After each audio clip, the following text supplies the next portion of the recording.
জীবনানন্দ দাশের লেখা কবিতা বনলতা সেন। হাজার বছর ধরে আমি পথ হাঁটিতেছি পৃথিবীর পথে, সিংহল সমুদ্র থেকে নিশীথের অন্ধকারে মালয় সাগরে। অনেক ঘুরেছি আমি বিম্বিসার অশোকের ধূসর জগতে। সেখানে ছিলাম আমি আরো দূর অন্ধকারে বিদর্ভ নগরে। আমি ক্লান্ত প্রাণ এক, চারিদিকে জীবনের সমুদ্র সফেন।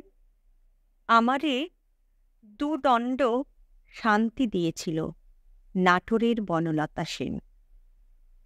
চুল তার কবেকার অন্ধকার বিদিশার নিশা, মুখ তার শ্রাবস্তির কারুকার্য। অতি দূর সমুদ্রের পর হাল ভেঙে যে নাবিক হারায়েছে দিশা, সবুজ ঘাসের দেশ যখন সে চোখে দেখে দারুচিনির দ্বীপের ভিতর, তেমনি দেখেছি তারে অন্ধকারে। বলেছে সে, এতদিন কোথায় ছিলেন? পাখির নীড়ের মতো চোখ তুলে। নাটোরের বনলতা সেন। সমস্ত দিনের শেষে শিশিরের শব্দের মতো সন্ধ্যা আসে। ডানার রৌদ্রের গন্ধ মুছে ফেলে চিল। পৃথিবীর সব রং নিভে গেলে পাণ্ডুলিপি করে আয়োজন।